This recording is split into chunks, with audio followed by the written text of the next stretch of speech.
Oke teman, jadi seperti yang kalian ketahuin, kita kan udah mengalami pump dalam beberapa hari ini ya. Dan pump ini diinitiate oleh Bitcoin ya. Jadi ini pump sekitar berapa puluh persen nih? 24 sampai 25% untuk Bitcoin. Nah, tapi kalau misalnya kita perhatikan altcoin pumpnya itu nggak begitu signifikan teman-teman. Kita ambil contoh aja misalkan pump dengan BNB teman-teman ya. Sebenarnya sama aja dan altcoin yang lain. Cuman kita ambil yang benar fundamentalnya kuat banget di sini ya. Pump BNB aja ini cuman sekitar 22%, 22,5%. Mungkin kalian berpikir ini paling cuman bedanya dikit doang sama Bitcoin. Tapi kalau misalkan kalian perhatikan, altcoin tuh biasanya kenaikan tuh bahkan melebihi Bitcoin. Cuman kalau misalkan dia sama atau apa di bawah Bitcoin, itu artinya dia itu ketinggalan, teman. Ibaratnya simpel aja. Di sini kita ambil contoh di tanggal 20 Januari, Bitcoin flash crash, teman. Cuman dia udah berhasil balik lagi ke harga sebelum dia jatuh. Tetapi untuk altcoin dia bahkan sama sekali belum menyentuh ke harga sebelum dia jatuh, misalkan BNB di level 475. Jadi sebenarnya koreksi untuk altcoin itu lebih memungkinkan buat double bottom gitu ya. Kalau misalnya kita ubah ke time frame satu hari, dia lebih memungkinkan sebenarnya untuk altcoin apapun sebenarnya sama aja. Jadi lebih memungkinkan untuk kita itu mengalami double bottom seperti ini dibandingkan untuk Bitcoin. Well, kalau untuk Bitcoin kemungkinan lebih besarnya lebih ke arah V-shape. Palingnya turun segini aja. Let's say Bitcoin worst case scenario turun ke level 39 aja koreksi, sementara altcoin bisa aja pada saat itu udah double bottom ya. Udah kalau misalkan BNB misalnya aja udah bisa menyentuh level 350. So far saat ini memang udah kelihatan ada pertanda koreksi dari Bitcoin ya. Jadi kita udah sempat koreksi di sini, kita naik lagi, kita turun lagi di sini. Cuman sampai saat ini ya gue masih tetap biarin aja gue running posisi profit gue di BingX meskipun gue tahu bakalan turun, karena memang ini liquidnya juga masih jauh banget teman-teman, ini posisinya juga nggak gede, jadi gue biarin running profit aja. Jadi platform BingX ini salah satu platform dengan fee yang paling rendah menurut gue ya. Di sini juga sebenarnya cocok banget buat pemula karena ada fitur copy trade di mana kalian bisa tinggal copy salah satu trader aja. Di sini kalian bisa pilih sendiri ya. Jadi kalian bisa cek sejarah trading mereka, apakah mereka konsisten profit atau tidak, lalu kalian bisa tinggal copy aja. Kalian bisa langsung daftar ya, linknya ada di deskripsi di bawah. Kalian bisa menggunakan link khusus gua, bisa mendapatkan bonus $120. Selain itu juga kalian akan otomatis masuk ke dalam partisipasi kompetisi trading yang gua adakan setiap bulan di BingX, hadiahnya ribuan USDT. Jadi ini khusus saja untuk yang mendaftar menggunakan link gua teman, akan langsung masuk ke dalam partisipasi teman ya. Jadi kita balik lagi ke harga Bitcoin ya. Jadi memang dari satu candle ini aja kita bisa melihat ada potensi koreksi untuk Bitcoin, ditandai dengan ya ini ada sedikit pump, setelah itu kita kena reject lagi, barusan terjadi hari ini jam 7 pagi sampai jam 11. Jadi barusan kita ter-reject kembali. Ya mungkin ibaratnya kalian bisa mengatakan ini kan udah koreksi gitu. Padahal sebenarnya ini tuh turun cuman sekitar 5% ya. Memang udah koreksi gitu ya. Cuman ya sebenarnya kalau buat Bitcoin, apalagi Bitcoin marketnya udah benar-benar dewasa, koreksi itu nggak mungkin hanya satu candle merah teman-teman ya. Jadi koreksi itu pasti biasanya ibaratnya lebih dalam lah gitu ya, bukan cuma 5%. Contohnya misalkan di tanggal 31 Juli ini kita koreksi sebanyak 10% lebih teman. Jadi sebenarnya kalau misalkan cuma satu candle merah itu, apalagi di time frame satu hari, ini masih belum bisa dikatakan koreksi. Kayak misalkan yang ini merah sehari aja di tanggal 5 Februari menurut gue belum bisa dikatakan koreksi.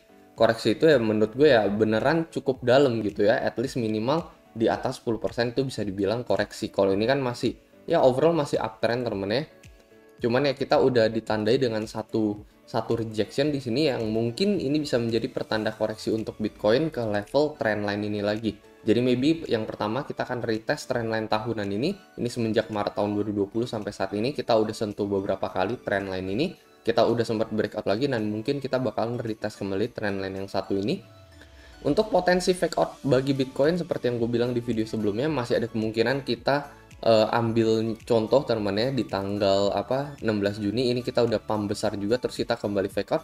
Memang ada potensi seperti ini juga, cuman ya sekali lagi seperti yang gue bilang, untuk mengkonfirmasi potensi itu bakalan keluar, kita sekali lagi harus balik ke level 37.500 atau 38.000. Ini adalah harga sebelum kita di pump teman-teman ya. Dan pastinya gue nggak berharap itu terjadi. Gue berharap Bitcoin bisa ngehold support yang paling kuat di level 39.100. Ini adalah resist yang saat ini sudah berubah menjadi support. Jadi pastinya ya kita berharap Bitcoin bakalan ngehold level ini teman. Dengan itu menjadi level yang paling kuat supaya nggak terjadi potensi fake out teman-teman. Kalau misalnya dia sampai ke level 37-an itu kemungkinan besar bisa aja udah terjadi fake out dan bisa aja kita menuju ke level 30 untuk level berikutnya. Nah, tapi so far so good untuk Bitcoin sejauh ini gue yang gue lihat sampai saat ini mungkin koreksi saya terjadi ke level 40 atau ke level 39 worst case. Setelah itu kita kembali mantul lagi teman-teman ya. Itu sebabnya kenapa di video sebelumnya gue bilang ya kita tunggu aja, wait and see aja. Gak usah terlalu terburu-buru ambil posisi teman-teman. Kalau misalnya kemarin kita udah terlalu terburu-buru ya, ketika harga Bitcoin ada di level 43-44, mungkin saat ini udah loss sedikit gitu ya. Belum lagi ntar ini belum bisa dibilang koreksi gitu. Jadi bisa aja pertanda incoming dump bisa aja terjadi lagi ya. Sekali lagi ya ini hanya dump koreksi gitu, bukan dump artinya mau fake out gitu teman-teman ya.